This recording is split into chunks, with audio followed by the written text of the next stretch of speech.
Bonjour, bonjour à tous et à toutes. J'espère que vous avez passé un très très bon week-end, que vous êtes en forme pour cette semaine d'août, donc la dernière de Forex Expresso qui se terminera demain.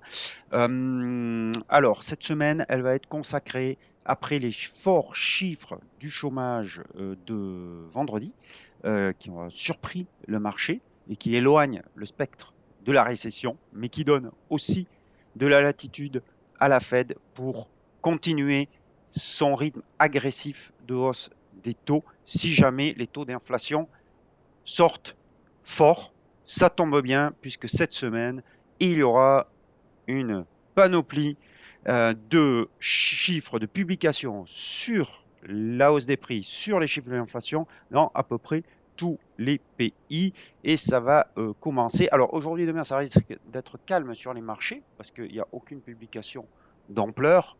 Peut-être l'indice de confiance en Australie, mais ça, je ne pense pas que ça va faire bouger grand-chose. Par contre, dès mercredi, donc 14h30, on aura le chiffre le plus attendu de la semaine, l'inflation sous-jacente et le taux d'inflation annuel aux États-Unis, qui était sorti à 9,1%. On l'attend un petit peu en baisse à 8,7%. Ça sera bien entendu très important. Et ensuite, vous voyez que il y aura vendredi aussi un chiffre de confiance des consommateurs et le PIB anglais. Donc à suivre, inflation aussi en Europe mercredi. Donc mercredi risque d'être la journée la plus chargée de la semaine. On va voir ça, tout ça. Ah oui, non, on m'a posé une question sur le rapport qu'il y a entre l'évolution du dollar yen et des taux d'intérêt. Alors, je ne vais pas faire un cours d'économie, mais je vais essayer de simplifier. En fait, pourquoi le dollar yen est la devise, la paire de devises la plus sensible au taux d'intérêt? C'est parce que l'écart entre les États-Unis sur le front de la politique monétaire et le Japon est le plus important. Les Japonais ont une inflation très mesurée, ils ont une politique monétaire très accommodante et ils maintiennent cette politique monétaire qui se traduit par des taux d'intérêt à zéro. Or, les États-Unis qui ont une inflation qui est forte, très forte, sont obligés pour la contrecarrer d'augmenter les taux.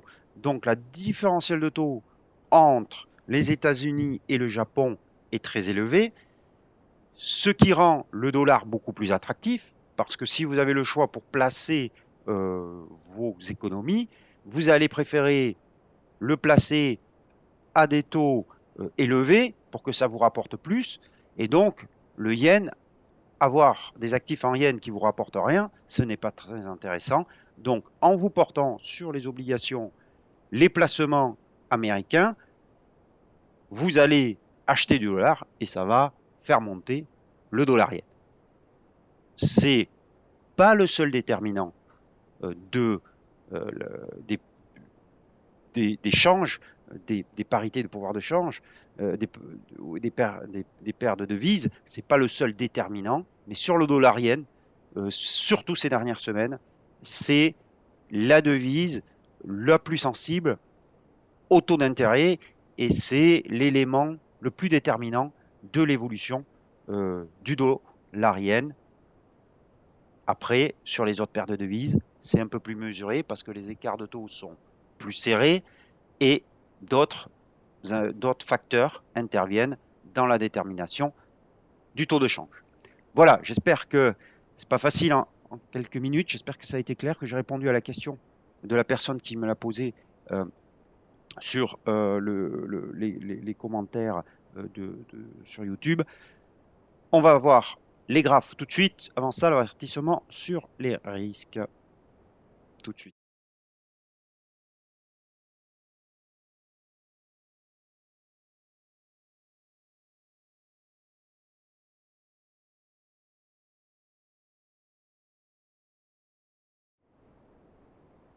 Voilà, donc à l'écran, vous voyez donc cette séance très haussière sur le dollar vendredi qui aujourd'hui marque le pas. On est sur une très légère baisse. On n'a pas une poursuite de la hausse. On va voir sur l'euro-dollar ce que ça donne. L'euro-dollar qui fait du surplace, mais qui n'arrive pas, absolument pas à, je vais le mettre en plein écran, voilà, qui n'arrive absolument pas à franchir la résistance, cette résistance très importante, 1,0277, qui maintenant correspond à la moyenne mobile à 34 périodes, donc 1,0277 est encore plus renforcé. Vous voyez qu'on l'a rejeté vendredi et qu'aujourd'hui on reste un petit peu en attente. Le niveau à surveiller pour certainement relancer la baisse, c'est 1,0096. Et vous rappelez donc de mon décompte héliotiste qui donnerait donc, il manquerait, ou on serait dans une cinquième vague de baisse qui pour moi pourrait ramener l'euro-dollar sous la parité et vers 0,9620 qui est le support d'août 98, que je ne dise pas de bêtises, d'août 2002, pardon, et donc qui peut être un objectif pour cette cinquième vague. Et ensuite, on aurait, je pense, une correction d'ampleur pour la fin de l'année avec une remontée de l'euro-dollar. Ce scénario est valable tant qu'on reste sous 1,0277, sous la moyenne mobile à 34 périodes et sous l'oblique baissière et cette droite de polarité qui est le dernier rempart à 1,0350. Donc en gros, sous 1,0350, je privilégie une poursuite de la baisse. On va voir le câble maintenant qui est un petit peu, alors j'ai pas fait le décompte là, mais le câble est un petit peu dans une même dans le même scénario, un scénario baissier. Il est un peu plus volatile puisque vous voyez qu'il a quand même réussi à franchir cette moyenne mobile à 34 périodes, mais on revient dessous actuellement. Et donc on pourrait aller, pour moi, vers 1,14. Ça serait un objectif. Donc c'est le support de mars 2020. Ça serait un objectif dans les prochaines semaines tout à fait envisageable, en tout cas tant qu'on reste au-dessus de 1,2330, donc baissier aussi sur le câble, mais actuellement, comme sur l'eurodoll, on fait un peu de surplace, on est un peu en attente.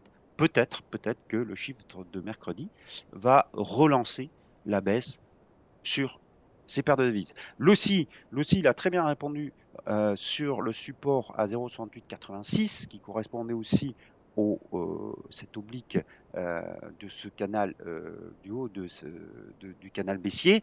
On a un rebond. On reste, attention, sous la moyenne mobile à 200 périodes. Donc pour l'instant, on est plus dans une phase de latéralisation que, que pour envisager un vrai rebond, surtout que maintenant, longue, ce long chandelier baissier, pour moi, tant qu'on n'est pas repassé au-dessus, on ne peut pas repasser haussier sur l'AUD-USD. Et donc, le risque, vous voyez qu'on a tenté de revenir, mais on n'y a pas réussi. Le risque, donc, pour moi, est de voir repartir à la baisse l'AUD-USD dans les prochains jours, ainsi que d'ailleurs sur le Kiwi, qui est un petit peu dans la même configuration que le câble pour le coup. Voilà.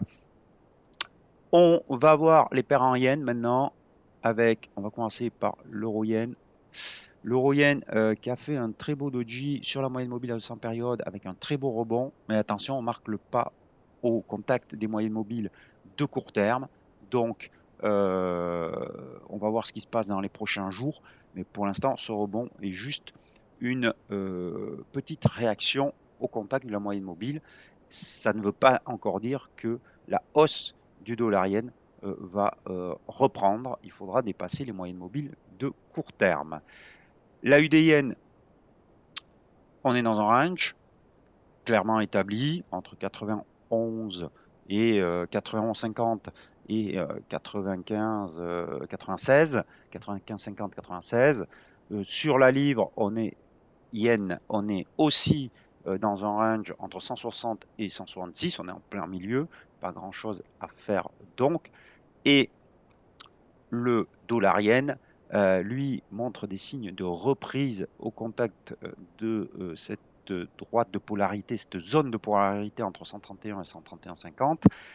On verra cette semaine s'il repart. Il risque de pas beaucoup bouger jusqu'à mercredi, puisque, comme je l'ai expliqué en introduction, il est sensible aux variations des rendements obligataires et donc c'est celui qui sera le plus sensible certainement aux chiffres de l'inflation mercredi. Donc les opérateurs risquent de rester un petit peu en stand-by sur cette paire de devises.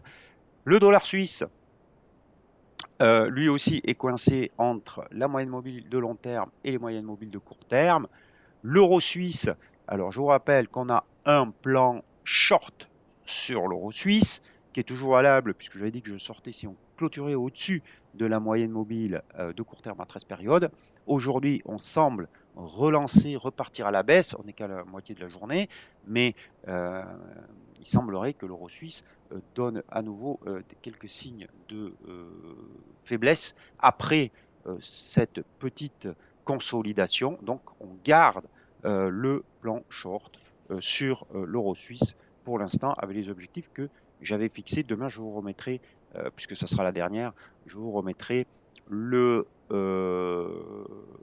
tableau du plan de training, mais il reste que celui-là. Et on va finir avec le Loonie, qui est lui aussi un petit peu indécis, en stand-by. Voilà ce que je pouvais vous dire sur le marché aujourd'hui. Donc un début de semaine très calme. Demain, ça risque encore d'être le cas puisqu'il n'y a pas grand-chose comme chiffre économique. En plus, on est au mois d'août, l'activité est quand même moindre dans les grandes banques et dans les grands hedge funds. Donc, avec un chiffre aussi important mercredi, demain et après-demain, ça risque de ne pas être très volatile, mais ça risque aussi très certainement de s'accélérer à partir de mercredi. Voilà, bon après-midi à tous, bon trade, n'oubliez pas vos stop loss. À demain, ciao ciao.